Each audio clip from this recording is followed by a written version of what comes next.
공인중개사 N년차 재수생 필수. 재수생 주목 33회 시험 더 이상 재수는 없다. 핵심만 골랐다. 분량은 파악. 재수생을 위한 EBS 렌탈 공인중개사 재수생 합격 올인원. 강의가 달라져야 합격할 수 있어.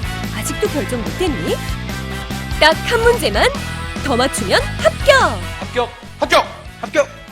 공인중개사 재수, 삼수, N수 재수생 합격은 오직 EBS 공인중개사 렌다나와 함께하겠습니다. 이 교재만큼은 꼭 준비하세요.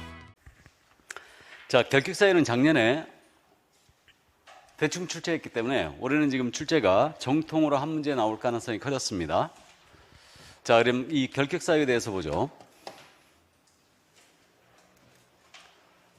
결격사유는 지금 매번 출제하고 있죠. 근데 이제 작년에 한 문제로 이제 정통으로 낸 게 아니고요. 대충 등록과 엮어서 이제 같이 한 문제를 내고 말았습니다. 자, 그러면 결격사유 내용 충분히 숙지를 해 두셔야 되는데 이론을 먼저 볼까요?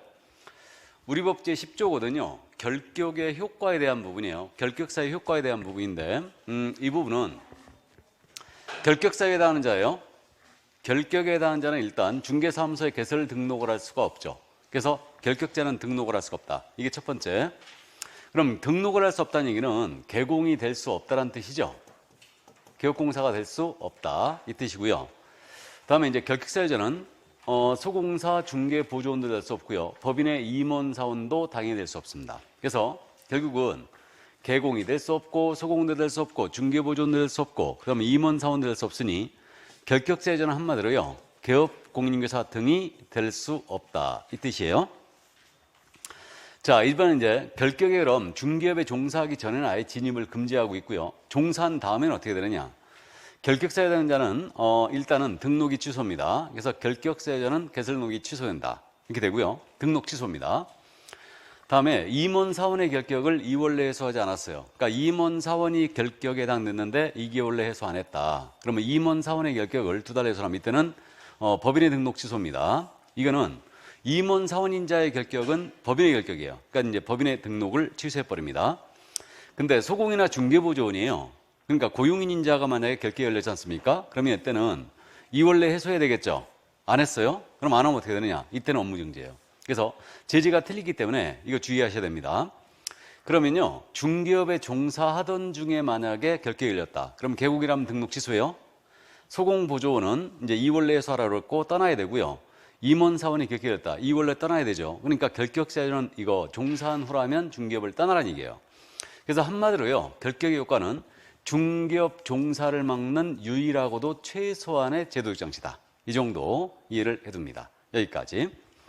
자, 그러면 이제 중개업 종사를 막는 최소한 제도적 장치다. 여기에 걸린 자는 중개업 종사 금지예요. 근데 있잖아요. 요거 잠깐 좀 말씀드리고 갈까요? 지금 작년에 여기 공부하셨던 분들이 많은데 작년 교수님한테 들을 때 이게 후발적 결격, 원시적 결격? 이거 많이 했다면서요. 이걸 가지고 지금 질문을 많이 하시던데 그거는요. 죄송한 얘기지만 완전 개무시해도 됩니다. 그런 법정 용어도 아니고 그분이 그렇게 이제 분류한 것 뿐이에요. 근데 후발적 원시적 결격 그게 무슨 뜻이냐면 그거예요. 우리 결격사유 지금 이제 한번 돌았으니까 잠깐만 떠올려 보면요. 미성년자를 한번 예를 들어 볼까요? 그럼 미성년자인 자가 개공일 수 있어요, 없어요? 없어요. 맞죠? 처음부터 미성년자는 개공이 될 수가 없어요. 이거를 지금 그 교수님께서는 원시적 결격이다. 이렇게 하신 거예요. 이게 처음부터 될 수 없으니까 그렇게 이제 표현하신 것 같고, 그다음에 후발적 결격은 만약에 개공이 중개업에 종사하다가 파산 선고를 받았어요. 파산자. 그럼 개공이 파산받을 수 있죠. 그럼 등록 취소죠. 이건데 이게 후발적 결격이다. 이렇게 지금 부르신 거예요. 그러니까 그렇게 이해할 필요가 없어요. 근데 저는 왜 이 부분을 무시를 해야 된다고 생각하냐면요. 예를 들어서 결격사유 모두가 등록 취소 사유가 되는 건 아니죠. 개공이 결격에 해당되면 등록 취소한다고 그랬잖아요. 근데 결격사유 미성년자가 첫 번째 아닙니까? 그럼 미성년이란 결격으로 등록을 취소할 수 있어요, 없어요? 개공이 미성년자일 수 있어요, 없어요? 처음부터 없죠? 그럼 미성년이라는 이유로 등록을 취소할 수는 없죠. 그럼 결격사유 모두가 등록 취소 사유가 되는 것은 아니에요. 자, 근데 그럼 한번 제가 질문을 하겠습니다. 질문이 이렇게 떴어요. 결격사유에 해당된 자는 개업공사는 결격에 해당된 개업공사는 반드시 그의 등록이 취소된다고 나온 거예요. 반드시 그의 등록이 취소된다. 이렇게 나왔어요. 맞았어, 틀렸어? X. 자, 그럴까봐 제가 이 부분을 무시하라는 얘기예요. 이거 틀렸다가 하실까봐. 그러니까 그거는 강의의 방향이 여러분한테 이제 조금 혼선을 불러.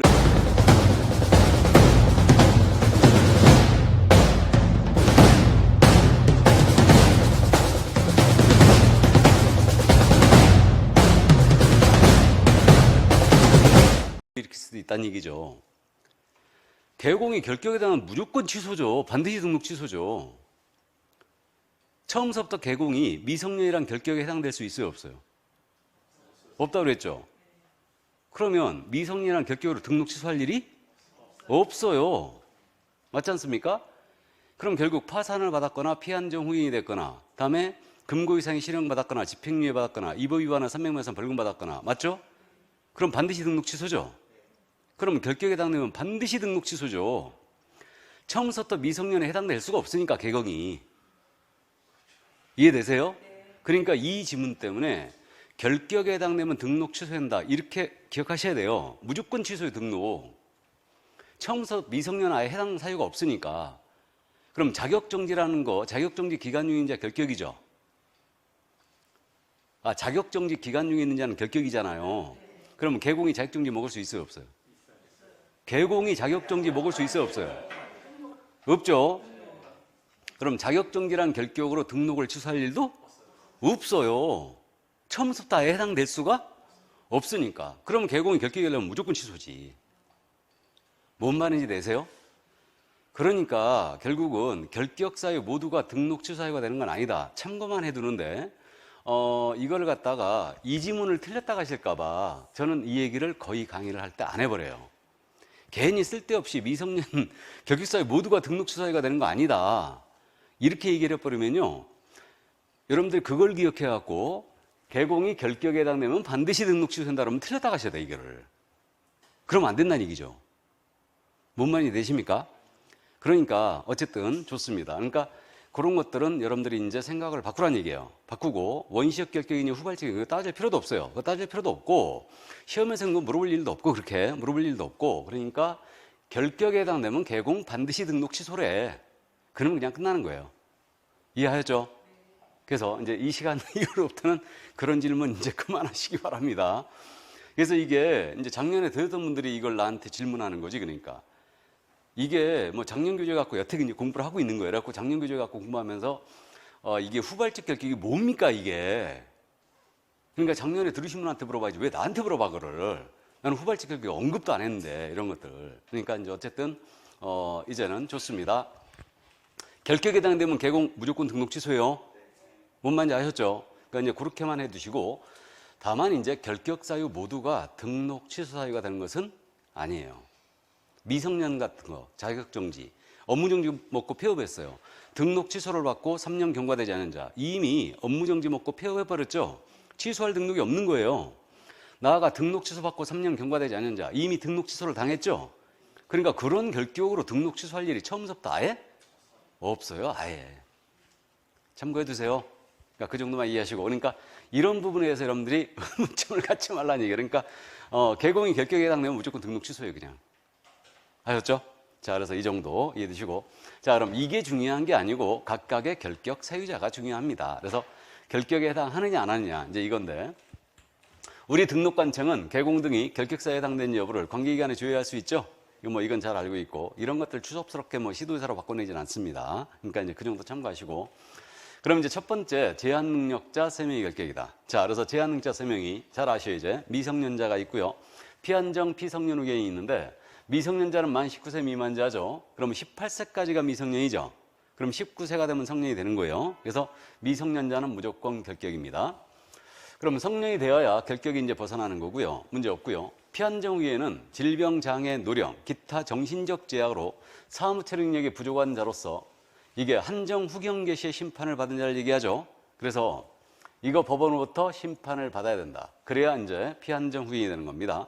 그럼 피성년 후견은 질병 등 정신적 제약으로 인하여 사무처력이 지속적으로 결여된 자로서 성년 후견 개시 심판을 받은 자를 얘기하죠. 그래서 야도 법원으로부터 심판을 받아야 된다. 그럼 이 둘은 법원의 심판에 의해 결격에 지금 해당됐으니까 피한정 피성년 후견이 됐으니까 이거는 종료 심판으로 벗어나는 거죠. 그러니까 종료 심판 받으면 즉시 벗어난다. 이 점만 주의하면 돼요. 이게. 그럼 여기서 있잖아요. 이제 참고사항인데 미성년자이면서 혼인할 수 있죠. 그럼 민법은 이제 혼인한 미성년자는 성년으로 의제합니다. 근데 우리는 성년 의제 제도라는 걸 인정한다, 안 한다? 안 한다. 여전히 취급하죠. 이것만 주의하면 되고.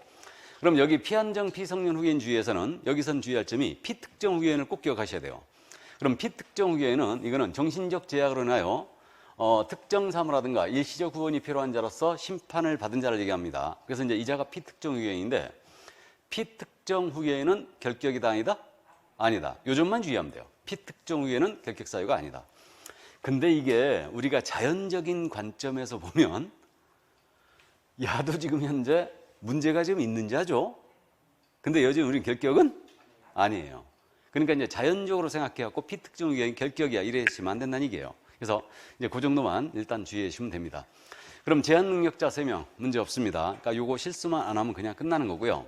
그럼 파산자는 채무자 회생 및 파산하는 법률에 따라 파산 선고를 받고 복권되지 않은 자를 얘기하는데 그럼 파산자가 결격이지 개인 회생 절차 중에 있는 자입니다. 결격이다 아니다? 아니다. 요 점 주의해 주시고 개인 회생 절차 중인 자는 결격이 아닙니다. 개인 회생하고 파산은 틀리다고 그랬어요. 파산은 완전한 경제적 능력자가 된 거고 개인 회생은 개인의 워크아웃 정도만 이해하시면 된다고 그랬죠. 그래서 개인 회생 인가를 받았다. 그러면 이 자는 공식적으로는 일반인과 똑같다 보시면 돼요. 근데 비공식적으로는 은행이나 카드사에서 이제 대출이라든가 이런 거를 전부 다 이제 신용 제한을 하겠죠. 그러나 여전히 우리는 결격이 아닙니다. 그래서 전문 직업인의 이 결격 사유 중에요. 파산을 많이 빼고 있거든요. 많이 빼고 있는데 뭐 사업하다가 어쩔 수 없이 파산할 수 있잖아요. 그렇기 때문에 많이 빼고 있는데 우리는 여전히 결격입니다. 이게. 근데 실무적으로는요. 파산자 절대 이거 결격인데 개인 회생 중에 있는 자도 힘들 거예요. 등록하기가. 돈이 있어야지. 그죠? 그러니까 어쨌든 그렇게 되고요. 보증 같은 거 설정하자면 서울보증보험에서는 안 받아주겠죠. 개인 회생 중에 있다. 안 받을 거 같지 않아요? 그러겠죠. 그럼 공제로 들어가는 수밖에 없죠. 공제로 이게. 그래서 이제 어쨌든 그렇습니다. 그러니까 이 정도인데 그럼 여기서 이제 우리가 생각할 점은 이 부분은 시험에 잘 안 묻는다고 그랬는데 이 부분은 여기서 응시 결격과의 관계. 우리 응시 결격이란 말은 시험을 못 보는 자를 얘기하죠. 2명 있어요. 공인중개사 자격 취소를 당하고 3년 경과되지 않은 자와 시험 부정행위자로서 5년이 경과되지 않은 자는 시험을 못 보지 않습니까? 그래서 이들은 이제 시험을 못 보는데 요 관계를 같이 이해를 하고 있어야 되는데 우리는 전문 자격증이라고 그랬죠. 그러니까 능력이 닿으면 성별, 연령, 학력, 국적에 불문하고 모두 시험 볼 수 있어요. 여기서 그러니까 이제 이 2명을 제외하고는 다 볼 수 있습니다. 그러나 여기서 잡겠다는 의지죠, 지금. 여기서 잡겠다. 그럼 시험은 봐라. 대신 여기서 잡겠다. 그럼 미성년인 상태에서 자격을 취득할 수 있죠. 하지만 얘는 성년 때까지 기다려라. 이 얘기죠. 파산자 상태에서 자격 취득할 수 있죠. 하지만 얘는 복권될 때까지 기다려라. 이 얘기예요. 그럼 파산자가 벗어나는 길은 결국 복권밖에 없는 겁니다. 이렇게 되는데 그러니까 이제 우리 법 태도가 이렇게 돼 있는 거예요. 그러니까 전문 자격증이니까 볼 수 있으면 다 봐라. 대신 여기서 잡겠다라는 의지예요, 지금. 그래서 이제 그렇게 이해하시면 되고요. 여기서 이제 우리는 부정행위자는 이거 5년간 응시를 못하지만 얘는 지금 결격사유에 안 들어있죠. 그럼 요 기간 동안 중개보조원 근무할 수 있다고요, 없다고요? 있다겠죠, 부정행위자는. 근데 자격 취소받고 3년 경과되지 않는 자는 3년 동안 시험도 못 보고 얘는 결격에도 들어있죠, 여기. 여기도 들어있기 때문에 얘는 중개보조원 근무할 수도 없어요. 이해하셨죠? 근데 이 부분은 잘 안 묻습니다. 13회 시험에는 물어본 적이 없어요. 근데 이해만 딱 해두시는데 그럼 이 지문 파산자는 공인중개사는 될 수 있지만 개업 공인중개사는 될 수 없다. OX 5죠. 파산자는 공인사 될 수 있죠. 그러나 개공이나 소공이나 보조원은 될 수 없죠. 알고 있습니다. 그래서 공인중개사 될 수 있다는 말은 시험을 볼 수 있다 없다라고 꼭 이해하고 계셔야 됩니다. 그렇게 읽으셔야 돼요. 다음에 이제 개공은 될 수 없어요. 결격이기 때문에. 그래서 이제 이 4명 실수만 하면 그냥 맞춘다. 요즘 피특정 후견인 이걸 계속 묻고 있으니까 꼭 이해해 두셔야 돼요. 그러니까 피특정 후견은 격식사유 당하지 않은 자입니다. 그래서 이제 그 점을 꼭 이해해 두시고, 자, 그럼 이제 내려갑니다. 수형자, 이게 이제 문제인데, 그래서 이게 용어가 여러분들이 낯설기 때문에 이 부분을 좀 어려워하신다고 그랬는데, 이게 형법상의 형을 받은 자를 얘기하죠. 그래서 이제 수형자 첫 번째가 금고 이상의 실형의 선고를 받고 그 집행이 종료되거나 집행이 면제된 날로부터 3년이 경과되지 아니한 자, 이렇게 됩니다. 그럼 금고 이상 실형받고 만약에 집행이 종료됐다, 면제됐다, 그렇다 하더라도 3년 동안은 격격이라는 얘기죠. 이 얘기인데, 그럼 우리 형법상 지금 형의 일종이 바로 금고입니다. 이걸 얘기하는데 우리 형법상 형의 종류가 9가지가 있다고 그랬어요. 9가지가. 최상의 형으로서 뭐가 있다고요? 사형. 그 다음에 징역형이 있고, 그 다음에 이제 금고형이 있습니다. 이렇게 있고요. 그 다음에 이제 자격상실형, 자격정지형, 그 다음에 벌금, 구류, 과료, 몰수. 이렇게 이제 9가지가 있는데, 우린 금고 이상의 실형 그랬으니까 끊게 되면 지금 위로 갈수록 세지니까 여기서 끊어요. 그럼 이 위로 맞았다는 얘기죠. 그럼 이제 바로 결격이에요. 이 위로 맞으면. 그러니까 금고나 징역형이나 사형을 받으면 바로 결격이고, 근데 사형은 영원히 사회에서 격리를 시켰으니 해당 사항이 없다라고 지금 보고 있는데, 사형 대기수들 모두 결격이겠습니까? 아니겠습니까? 결격이죠, 다. 사형 지금 대기수들 전부 다 결격입니다. 그래서 이제 우리는 그 사형 집행 안 하고 있을 뿐이에요. 그럼 이들은 다 결격입니다. 그런데 이제 통상적으로 얘기하기를 사형 집행을 해버리면은 이미 격리를 시켰기 때문에, 영원히 격리를 시켰기 때문에 결격사를 잡을 일이 없어요. 그래서 금고 이상 실형 그러면 이거는 징역형이나 금고형을 얘기합니다. 그럼 이제 징역형, 금고형 제도에 대해서는 여러분들이 뭐 깊이 있는 이해는 필요가 없는데, 징역형은 교도소에 복역을 하면서 일을 한다고 그랬죠. 금고형은 일을 안 해요. 그래서 금고형이 조금 더 낮은 형으로 있다고 그랬어요. 근데 제가 개인적으로 봤을 때는 징역형보다는 금고형이 훨씬 무거운 형 같다고 그랬죠. 진짜 나쁜 놈은 사각방에다 딱 넣고 아무것도 시키지 말아야 된다고 그랬어요. 그럼 나올 때쯤 되면 누구 돼 있다고요? 피성년 후견인 돼 있다고 그랬어요. 그래서 이제 금고형 받은 자들의 90% 이상이 자원에서 일을 하고 있는 겁니다, 지금. 그래서 어쨌든 금고형은 일을 안 할 뿐이다. 그 정도만 이해하시는데, 그럼 징역 금고형을 받았어요. 그리고 이제 받으면 바로 결격이고, 그 다음에 이제 그 집행이 종료가 됐다. 그럼 집행을 종료했다는 얘기는 꼭 이렇게 해야 돼요. 집행을 교도소에 복역하는 걸로 이해하셔야 됩니다. 그럼 끝냈다는 얘기죠. 그럼 몇 년이 더 교화기간 필요하다? 3년이 필요하다는 얘기예요. 이게. 그래서 이제 따져보면요, 이렇게 됩니다. 이제 계산을 해보면, 자, 징역 3년을 선고받은 자에 지금, 그럼 징역 3년을 역시 선고받은 자인데, 이 자의 격격기간 따져보면 1년, 2년, 3년. 결격이죠. 결격이고, 이자가 집행이 종료가 됐어요. 그럼 다시 몇 년? 3년입니다. 그럼 징역 3년 받는 총 격격기간이 몇 년? 6년으로 가는 거예요. 이렇게 됩니다. 자, 그런데 이번엔 이제 집행을 종료하는 사유가 그럼 뭐가 있느냐? 만기 출소, 만기 석방, 만기 출감이 있죠. 그럼 만기 석방된 자예요. 이자는 모두 3년 격격이죠. 문제 없습니다. 그래서 만기 출소했다? 그러면 이때는 3년이 격격입니다. 근데 중간에 임시로 석방받는 경우가 있다고 했어요. 이게 가석방이라고 그랬죠. 그러면 이제 이게 임시 가짜인데, 그럼 가석방이라는 제도는 그겁니다. 형을 받았는데 일부를 사는 거죠. 그래서 이제 가석방을 받으려면 원래 자기가 받은 형의 3분의 1은 살아야 됩니다. 무기징역이나 무기금고를 받았죠. 야도 가석방 될 수 있거든요. 대신 조건이 그때는 콩값이 무지하게 올라야 된다고 했어요. 그럼 무기 받고 가석방 되면 얘는 잔형기가 없죠. 그죠? 무기 받은 자는 가석방 내려면요 20년 무조건 살아야 됩니다. 저는 10년이었어요. 근데 20년 늘렸죠 지금. 그래갖고 20년 살면 이제 가석방이 될 수 있는데, 이렇게 무기 받고 가석방 되면요 얘는 잔형기가 없어요. 그러니까 무기 받고 가석방 되냐는 가석방 기간이 무조건 10년이에요. 무조건 10년이고, 여기가 무사히 경과했죠. 그러면 집행을 종료한 것으로 간주해요. 그럼 무기 받고 가석방 되면요 격기간이 앞으로 몇 년 더 잡히는 거예요? 13년. 가석방 10년에다가 다시 3년이죠. 그러니까 13년이 잡히는 겁니다. 자, 그럼 이제 그거는 참고만 해두시고요. 실제로 뭐 이 부분도 16회를 마지막으로 출제 안 하고 있는데, 가석방 받은 자를 한번 따져보자 이거예요. 그러면 이자가 징역 3년을 받았는데 2년을 복역을 했어요. 여기서 가석방이 된 거예요. 그러면 징역 3년을 받은 자니까 얘는 남은 형기가 지금 1년이죠. 1년입니다. 그럼 요 1년이 가석방 기간이다. 그럼 요 기간 동안 범죄를 저지르지 않음으로써 가석방이 취소가 되거나 실효가 안 됐어요.